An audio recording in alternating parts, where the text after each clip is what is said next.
ամեն դեպքում նախադեպը գործում է Վճռաբեկ դատարանի, վերաքննիչ դատարանը նշեց, որ ինքը այլևս չի կարող փոխել Նարեկ Սամսոնյանի խափանման միջոցը, քանի որ արդեն գործը թևակողել է հաջորդ վարույթ, այսինքն միջդատական վարույթից կամ նախաքննությունից դատաքննություն,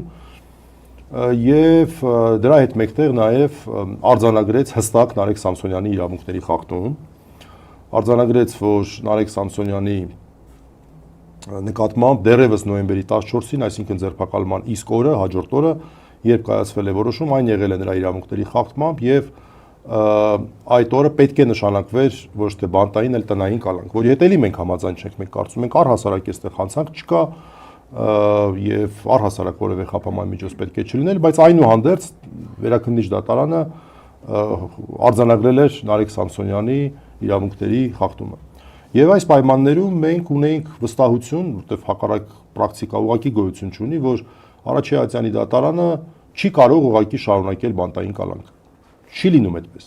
Երբ որ իրավունքի խախտում է արձանագրված լինում, ուղղակի այդպես չի լինում։ Այն դեպքում, երբ որ նոր հանգամանքներ ուղղակի հայտ չէին եկել եւ իրականում չէին էլ կարող հայտ գալ։ Հրապարակային դատական նիստեր բոլորը ովքեր որ ցանկանան կարող են տեսնել դատախազի ելույթը, այն բացառապես վերաբերում էր այն նույն հանգամանքներին, որոնք որ նախապես ներկայացվել են, իհարկե ռիսկերը նաև նվազել են նախաքննությունից դատաքննություն տեղափոխվելու արդյունքում, բայց մեր համար անսպասելիորեն կայացվեց բանտային կալանքը 3 ամսով երկարաձգելու մասին որոշում եւ Նարեկ Սամսոնյանը տեղում հայտարարեց հացադուլի մասին։ Ուզում եմ հերթական անգամ, գուցե ավելորդ անգամ նշել, որ այդ որոշումը ոչ թե եղել է հախուռն եւ այդ պահին կայացված, այլ նախապես կայացված որոշում է եղել, գիտակցված որոշում է եղել, Նարեկ Սամսոնյանը որոշել է այս ծայրահեղ միջոցի դիմել, նաև հաշվի առնելով գործի աբսուրդայնության գերագույն աստիճանը։ Այդ մասով մենք ամբողջովին կիսում ենք, որ մենք գործ ունենք աբսուրդայնության գերագույն աստիճան ունեցող գործի հետ, որի պայմաններում Նարեկ Սամսոնյանին նկատմամբ կիրառվել է ամենածայրահեղ խափանման միջոցը։ Նա էլ դիմել է ամենածայրահեղ բողոքի գործողության։ Այսքանը գործի հետ կապված։ Մենք ստացանք դատարանի որոշումը, դատարանը իր որոշման մեջ շեշտադրել էր հանցանք կատարելու ռիսկը,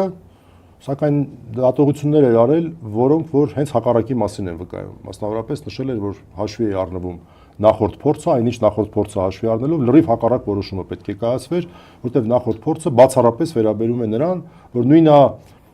ոչ թե նույնանման, այլ մոտ հատուկ եմ ուզում նշել, որտեղ հայհոյանք այս դեպքում ընդհանրապես չկա։ Հետույք բառի համար են մարդուն դատում։ Նախորդ վարույթով նրա նկատմամբ կիրառվել էր վարչական հսկողություն, արգելվել էր որոշակի խոսքի ազատության որոշակի դրսևորումներ եւ որևէ խախտում թույլ չէր տրվել։ Բայց եթե այդպես է նախորդ փորձը հաշվի առնելով, ինչու նույնը չի կատարվում։ Ինչևէ, իրավական մասով ասեմ, որ մենք բողոքարկելու ենք այս բոլոր որոշումները, բայց այստեղ հրատապությունը դրանով չի պայմանավորված, սա ուղղակի որպես նախաբան կարող եմ ասել։ Հրատապությունը պայմանավորված է առողջական վիճակով եւ ես հիմա ձայնեք փոխանցեմ Աստղիկին, Աստղիկը կներկայացնի առաջին դեմքով Նարեկի խոսքը այս հարցի հետ կապված, որից հետո արդեն մենք մեր դատողությունները կանենք եւ